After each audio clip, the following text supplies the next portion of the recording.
The Odyssey by Homer, translated by Samuel Butler. Book 15. But Minerva went to the fair city of Lacedaemon to tell Ulysses' son that he was to return at once. She found him and Pisistratus sleeping in the forecourt of Menelaus's house. Pisistratus was fast asleep, but Telemachus could get no rest all night for thinking of his unhappy father. So Minerva went close up to him and said, "Telemachus, you should not remain so far away from home any longer, nor leave your property with such dangerous people in your house. They will eat up everything you have among them, and you will have been on a fool's errand. Ask Menelaus to send you home at once if you wish to find your excellent mother still there when you get back.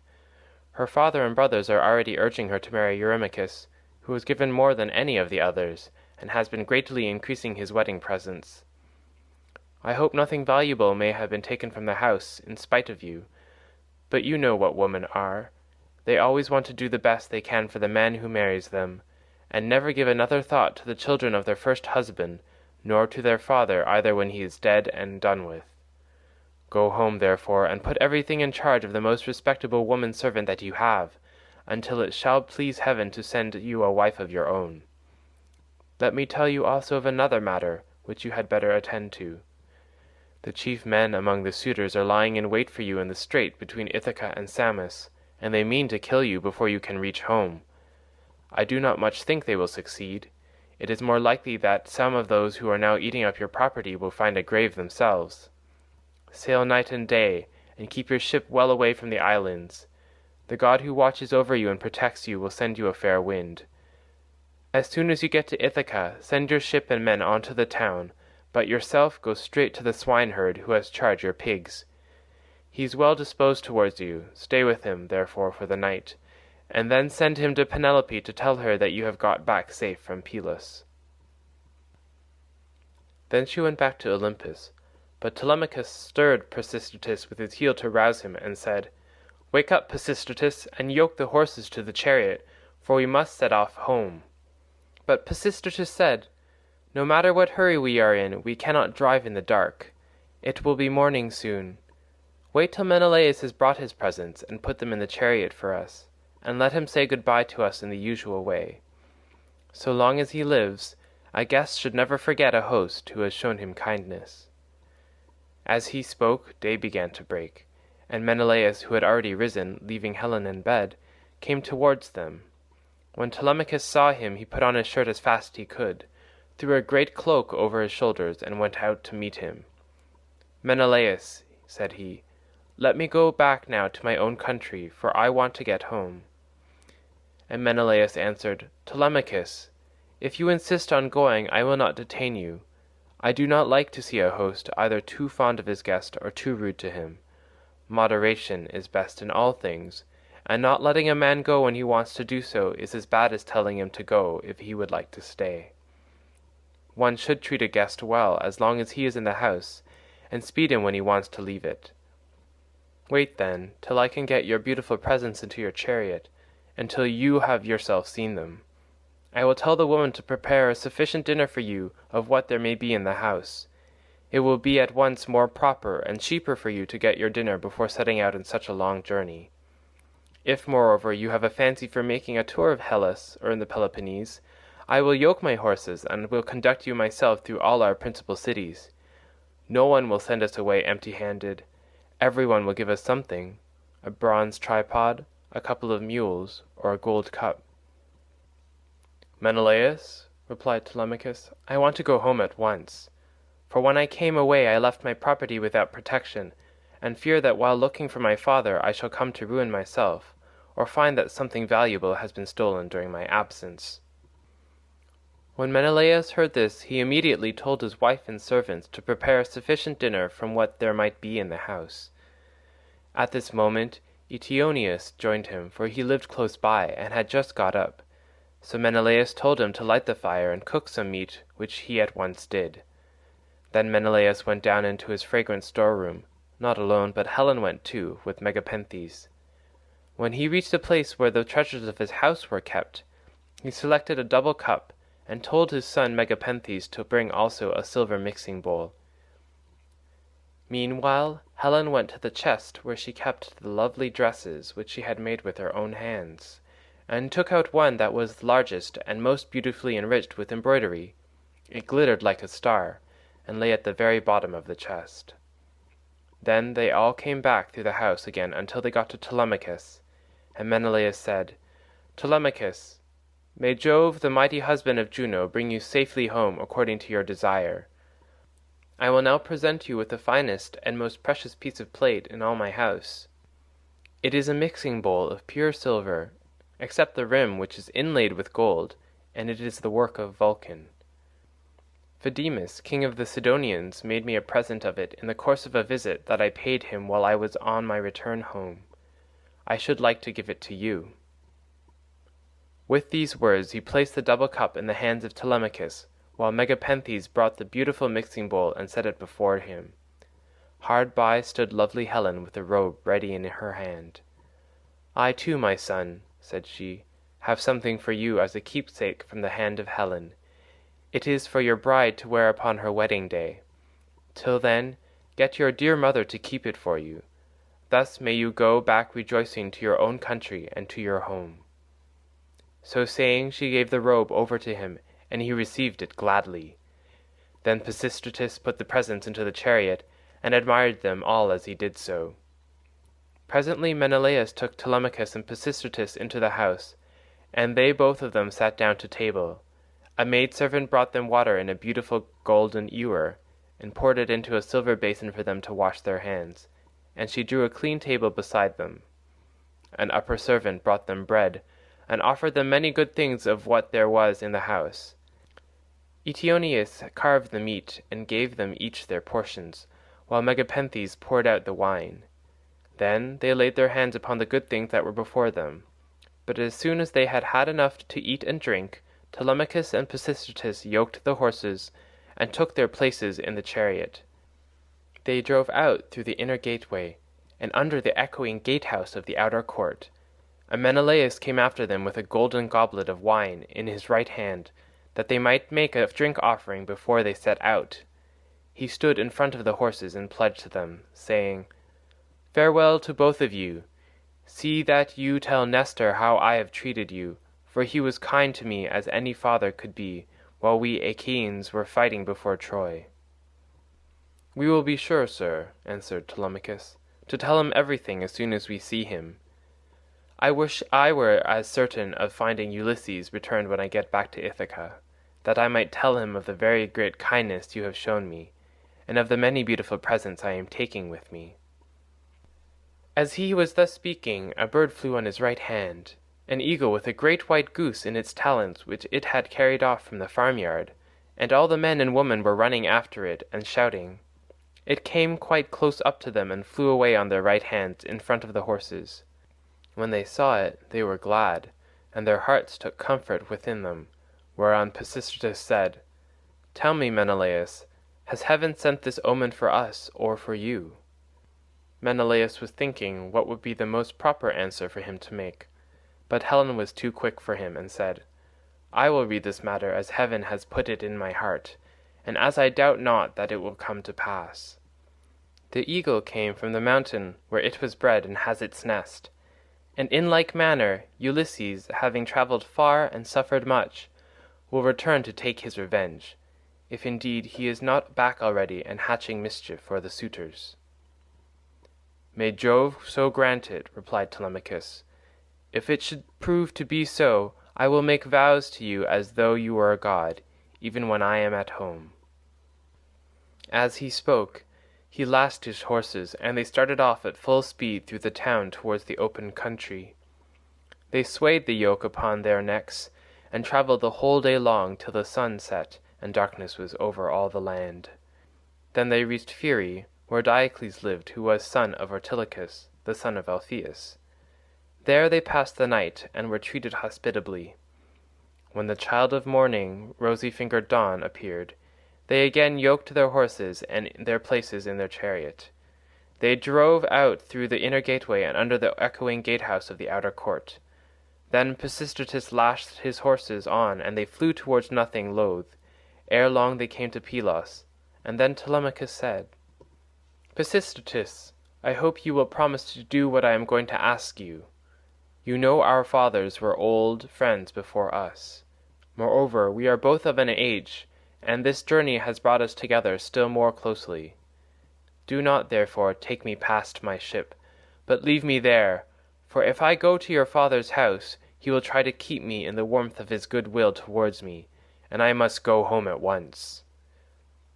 Pisistratus thought how he should do what he was asked, and in the end he deemed it best to turn his horses towards the ship, and put Menelaus's beautiful presents of gold and raiment in the stern of the vessel.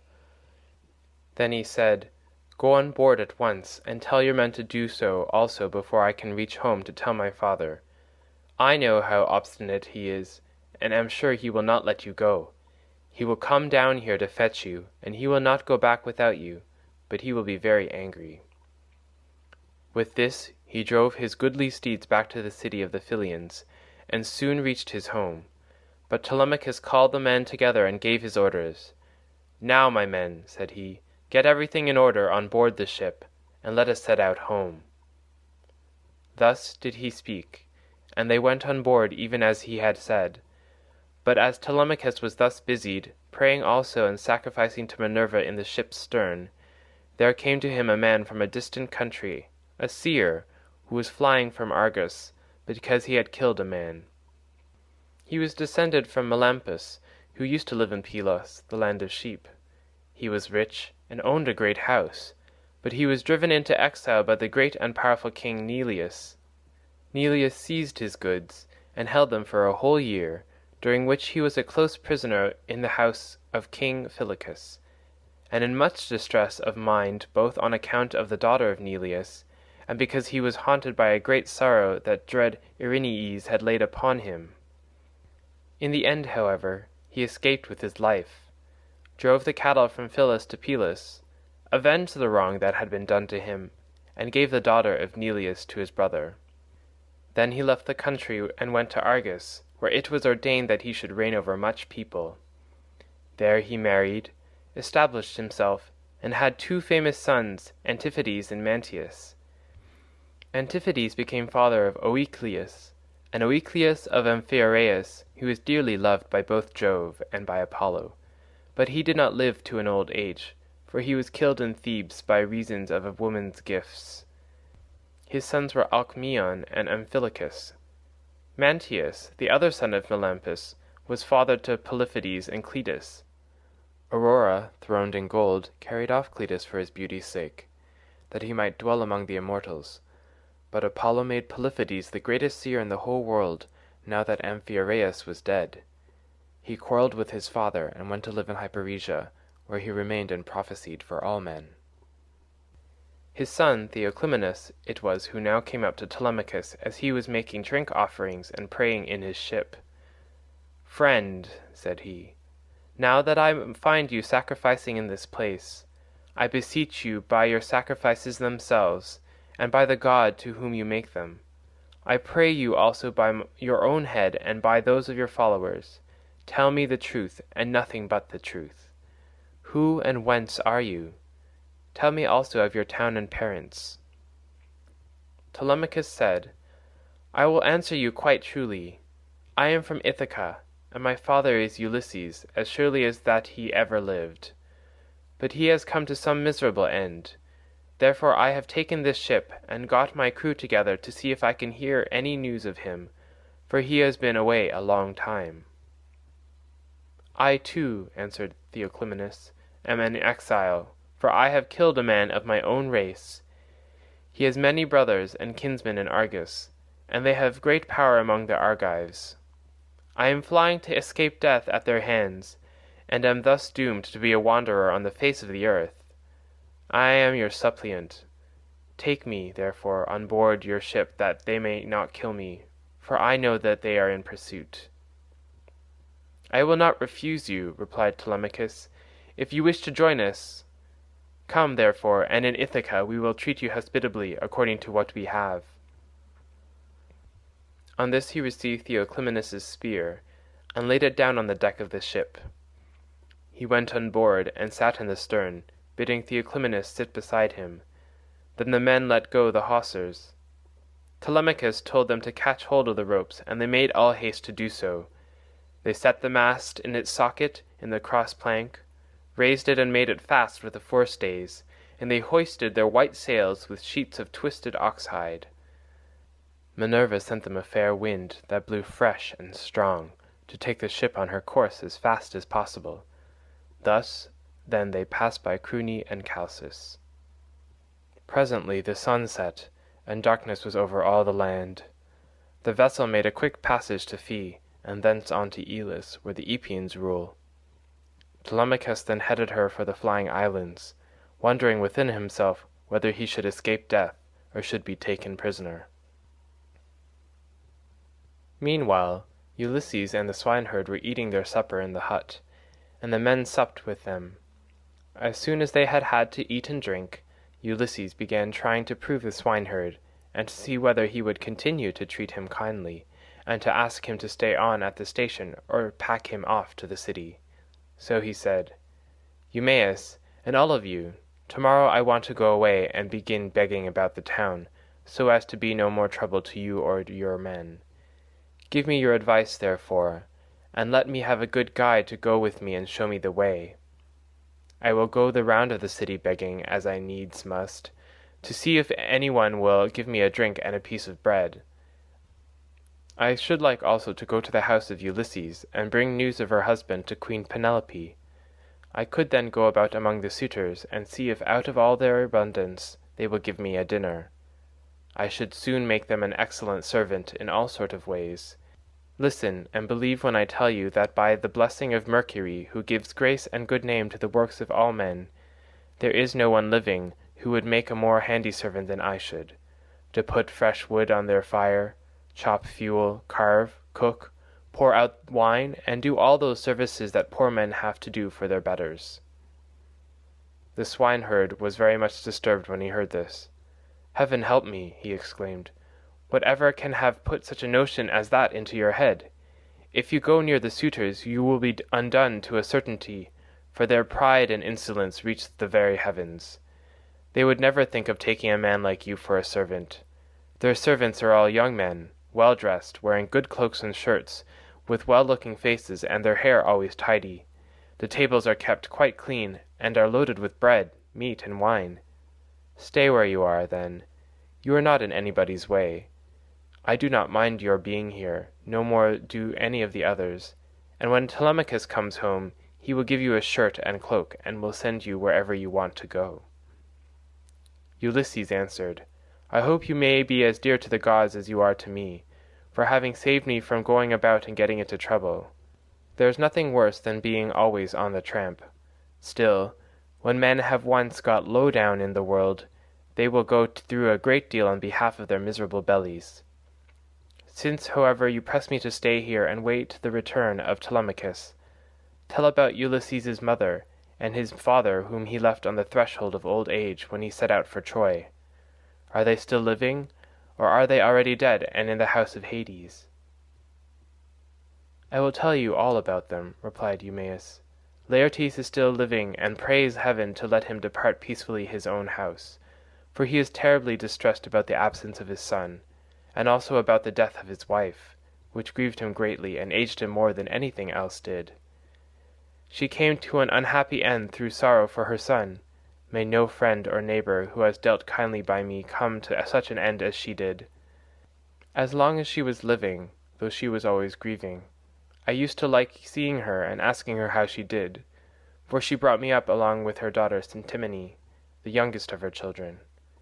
We were boy and girl together, and she made little difference between us. When, however, we both grew up, they sent Cynthymene to Same, and received a splendid dowry for her. As for me, my mistress gave me a good shirt and cloak with a pair of sandals for my feet, and sent me off to the country, but she was just as fond of me as ever. This is all over now. Still, it has pleased heaven to prosper my work in the situation which I now hold. I have enough to eat and drink, and can find something for any respectable stranger who comes here. But there is no getting a kind word or deed out of my mistress, for the house has fallen into the hands of wicked people. Servants want sometimes to see their mistress and have a talk with her, They like to have something to eat and drink at the house, and something too to take back with them into the country. This is what will keep servants in a good humour." Ulysses answered, "Then you must have been a very little fellow, Eumaeus, when you were taken so far away from your home and parents. Tell me, and tell me true, was the city in which your father and mother lived sacked and pillaged, or did some enemies carry you off when you were alone, tending sheep or cattle, ship you off here, and sell you for whatever your master gave them?" "Stranger," replied Eumaeus, "as regards your question, sit still, make yourself comfortable, drink your wine and listen to me. The nights are now at their longest. There is plenty of time for both sleeping and sitting up talking together. You ought not to go to bed till bedtime. Too much sleep is as bad as too little. If any one of the others wishes to go to bed, let him leave us and do so. He can then take my master's pigs out when he has done breakfast in the morning. We two will sit here eating and drinking in the hut, and telling one another stories about our misfortunes. For when a man has suffered much and been buffeted about in the world, he takes pleasure in recalling the memory of sorrows that have long gone by. As regards your question, then, my tale is as follows. You may have heard of an island called Syria, that lies over above Ortygia, where the land begins to turn round and look in another direction. It is not very thickly peopled, but the soil is good, with much pasture fit for cattle and sheep, and it abounds with wine and wheat. Dearth never comes there, nor are the people plagued by any sickness. But when they grow old, Apollo comes with Diana and kills them with his painless shafts. It contains 2 communities, and the whole country is divided between these 2. My father, Ctesias, son of Ormenius, a man comparable to the gods, reigned over both. Now to this place there came some cunning traders from Phoenicia, for the Phoenicians are great mariners, in a ship which they had freighted with gewgaws of all kinds. There happened to be a Phoenician woman in my father's house, very tall and comely, and an excellent servant. These scoundrels got hold of her one day when she was washing near their ship, seduced her, and cajoled her in a way that no woman can resist, no matter how good she may be in nature. The man who seduced her asked her who she was and where she came from, and on this she told him her father's name. "I come from Sidon," she said, "and am daughter to Erebus, a man rolling in wealth. One day as I was coming into the town from the country, some Taphian pirates seized me and took me here over the sea, where they sold me to the man who owns this house, and he gave them their price for me. The man who had seduced her then said, 'Would you like to come along with us to see the house of your parents and your parents themselves? They are both alive and are said to be well off.' 'I will do so gladly,' answered she, 'if you men will first swear me a solemn oath that you will do me no harm by the way.' They all swore as she told them, and when they had completed their oath the woman said, 'Hush, and if any of your men meets me in the streets or at the well, do not let him speak to me, for fear someone should go and tell my master, in which case he would suspect something. He would put me in prison, and would have all of you murdered. Keep your counsel, therefore. Buy your merchandise as fast as you can, and send me word when you have done loading. I will bring as much gold as I can lay my hands on, and there is something else also that I can do towards paying my fare. I am nurse to the son of the good man of the house, a funny little fellow just able to run about. I will carry him off in your ship, and you will get a great deal of money for him if you take him and sell him in foreign parts.' On this she went back to the house. The Phoenicians stayed a whole year till they had loaded their ship with much precious merchandise, and then, when they had got freight enough, they sent to tell the woman. Their messenger, a very cunning fellow, came to my father's house bringing a necklace of gold with amber beads strung among it, and while my mother and the servants had it in their hands admiring it and bargaining about it, he made a sign quietly to the woman and then went back to the ship, whereon she took me by the hand and led me out of the house. In the forepart of the house she saw the tables set with the cups of guests who had been feasting with my father, as being in attendance on him. These were now all gone to a meeting of the public assembly, so she snatched up 3 cups and carried them off in the bosom of her dress, while I followed her, for I knew no better.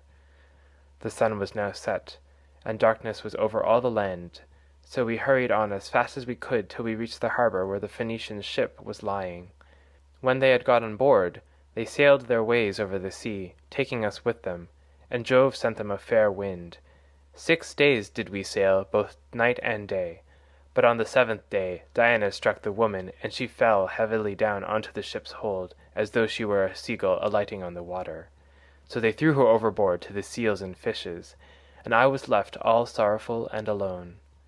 Presently the winds and waves took the ship to Ithaca, where Laertes gave sundry of his chattels for me, and thus it was that I ever came to set eyes upon this country.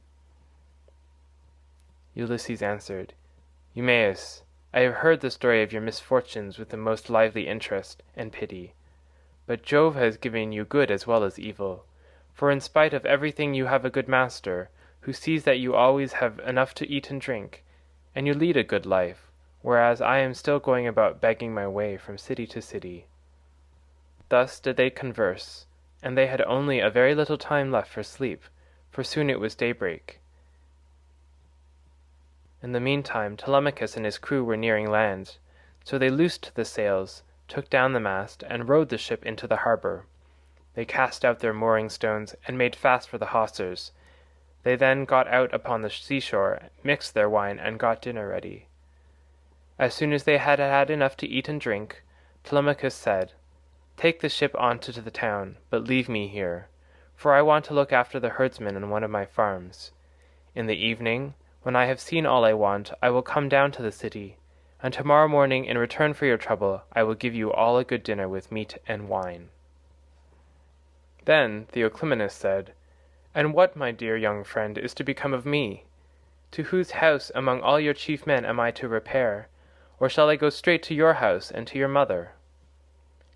At any other time, replied Telemachus, I should have bidden you to go to my own house, for you would find no want of hospitality. At the present moment, however, you would not be comfortable there, for I shall be away, and my mother will not see you. She does not often show herself even to the suitors, but sits at her loom weaving in an upper chamber out of their way. But I can tell you a man whose house you can go to, I mean Eurymachus the son of Polybus, who is held in the highest estimation by everyone in Ithaca. He is much the best man and the most persistent wooer of all those who are paying court to my mother and trying to take Ulysses' place. Jove, however, in heaven alone knows whether or no they will come to a bad end before the marriage takes place. As he was speaking, a bird flew by upon his right hand, a hawk, Apollo's messenger. It held a dove in its talons, and the feathers, as it tore them off, fell to the ground midway between Telemachus and the ship. On this Theoclymenus called him apart, and caught him by the hand. Telemachus, said he, that bird did not fly in your right hand without having been sent here by some god. As soon as I saw it, I knew it was an omen. It means that you will remain powerful, and there will be no house in Ithaca more royal than your own. I wish it may prove so, answered Telemachus. If it does, I will show you so much good will and give you so many presents that all who meet you will congratulate you. Then he said to his friend Piraeus, Piraeus, son of Clytius, you have throughout shown yourself the most willing to serve me of all those who have accompanied me to Pylos. I wish you would take this stranger to your own house and entertain him hospitably till I can come for him. And Piraeus answered, Telemachus, you may stay away as long as you please, but I will look after him for you, and he shall find no lack of hospitality. As he spoke he went on board, and bade the others to do so also, and loose the hawsers, so they took their places in the ship. But Telemachus bound on his sandals, and took a long and doughty spear with a head of sharpened bronze from the deck of the ship. Then they loosed the hawsers, thrust the ship off from land, and made on towards the city